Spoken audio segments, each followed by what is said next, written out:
This is an interview with Sergei Vorojtsov. Sergei's a physicist by training. He's also been involved in business, and he has a popular YouTube channel called Vorojtsov. I'll put a link to his channel in the description of this video.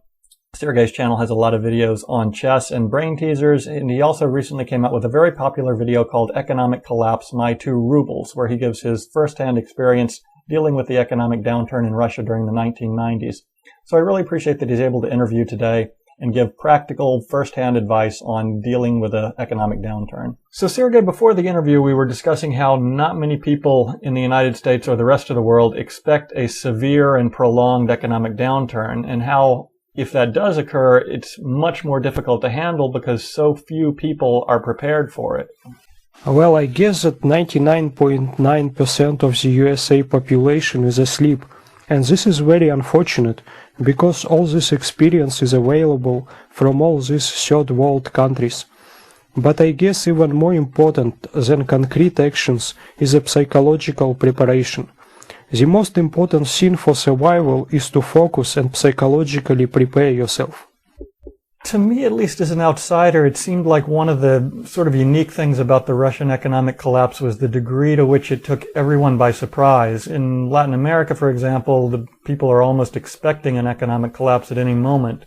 But in Russia, at least to me as an outsider, it seemed like the situation was that much worse because nobody saw it coming and people were that much more shocked and depressed when it just continued to get worse.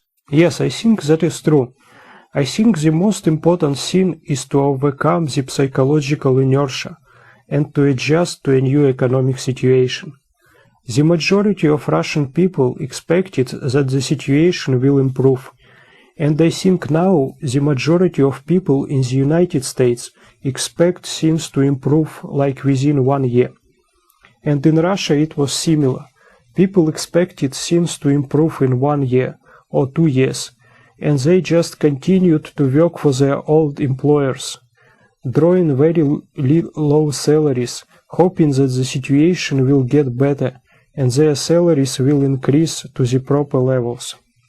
And after several years of waiting, people had to face reality and say that enough is enough and move on and adjust to a new economic reality.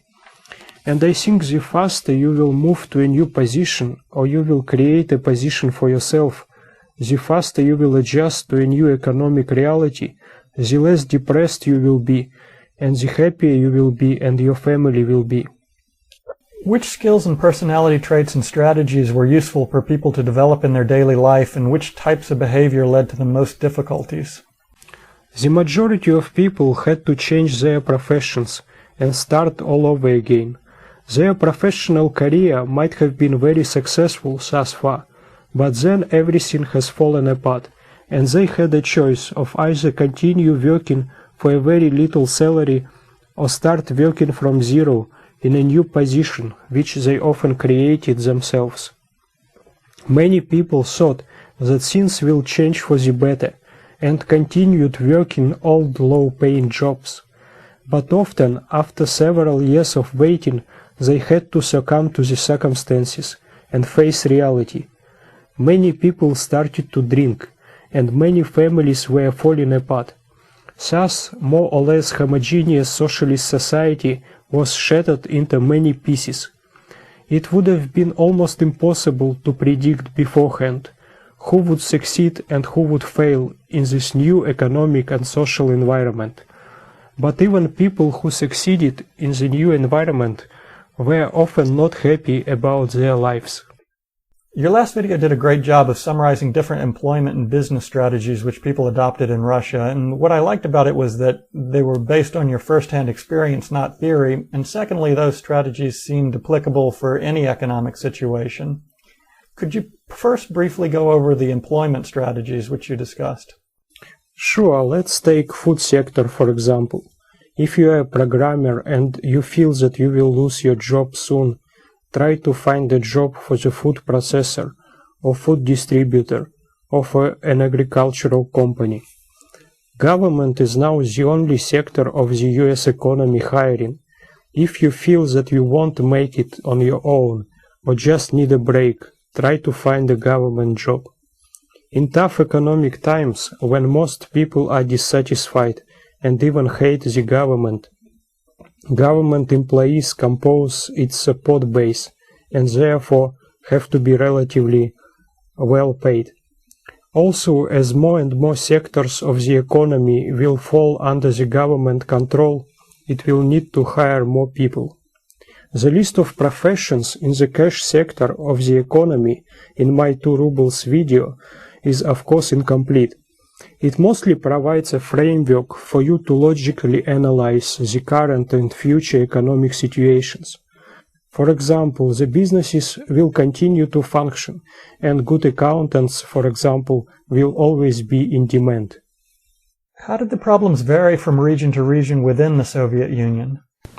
Well, in the beginning of the crisis, Moscow suffered most, probably because people didn't have access to their own gardens and farms, and food deficit was severe.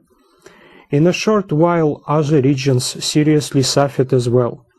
Then the situation in Moscow gradually improved, while other regions continued to suffer. The regions specialized in extracting natural resources did better than the other regions.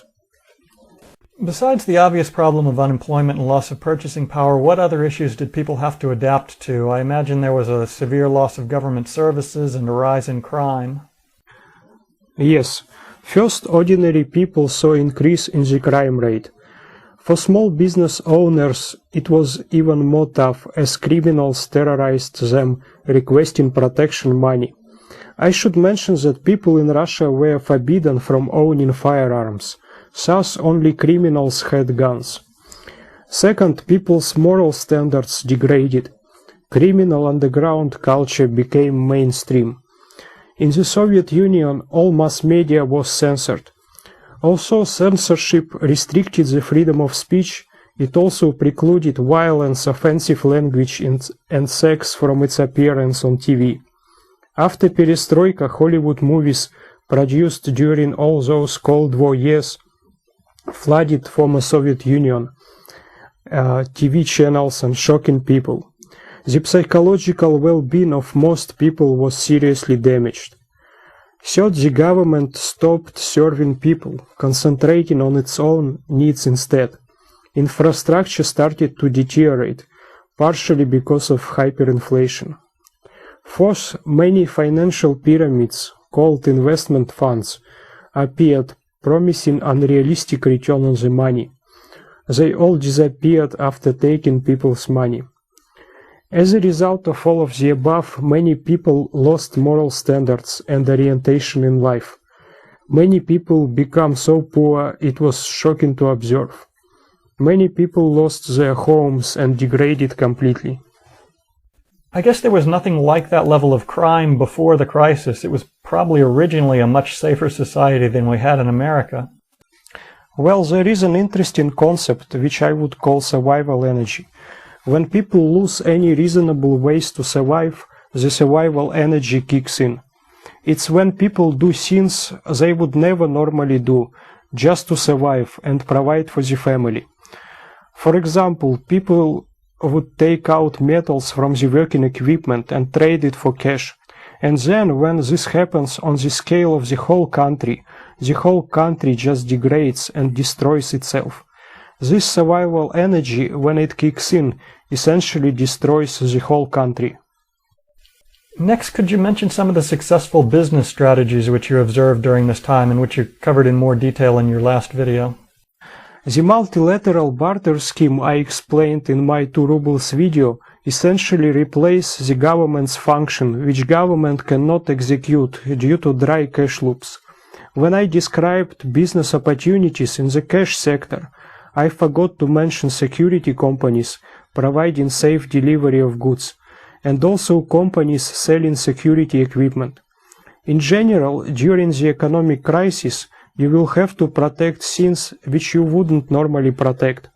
This may further increase the cost of doing business.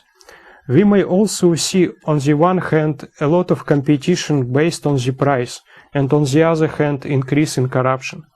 Food sector, for example, will probably be in a relatively free market state, as the government will be interested in reducing food prices as low as possible to make people less angry.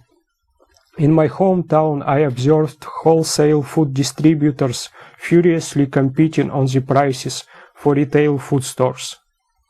Your video made some important points about the liquidity level of different items used in a barter economy. Could you go over that briefly and mention some of the more common barter items? Well, liquidity depends on the item's necessity for the personal survival and its inventory turnover time. Food sector had a liquidity of 90 to 100%.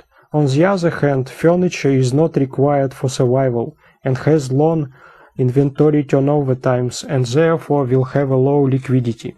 Most common barter item used in the interpersonal transactions in Russia was a bottle of vodka. Your video also mentioned the common strategies in countries during hyperinflation of holding a foreign currency like dollars or euros so that when the native currency is inflating rapidly, you can retain value by holding the foreign currency. I've often thought that if the dollar and euro were both inflating rapidly, that at least for short-term savings, maybe something like an exchange-traded fund in gold and silver would be a way for people to retain value and still have high liquidity for their day-to-day or monthly expenses. Well, practice shows that during the economic crisis you cannot trust anyone. Most secure companies and funds crash first. We already saw this happen in the United States. In my opinion, physical possession of the gold and silver and not exchange-traded funds is the only correct way to protect your investment. Yeah, I completely agree. I would never hold more than I could afford to lose in an exchange-traded fund. I was just thinking about very short-term expenses because of the high liquidity of an exchange-traded fund. Lastly, when we were talking earlier, you made a really important point about what you often observed when people derive too much of their sense of identity from their job and they weren't focused enough on family. Many people are so obsessed with their jobs and they cannot imagine their life without a job. And then, when they lose their job, the whole world crashes for them. Also, a wife should be more compassionate and understanding when a husband loses his job. If wife puts pressure on the husband and husband starts to drink, the whole family falls apart. And when family deteriorates, the whole society deteriorates, because family is the basis of any society.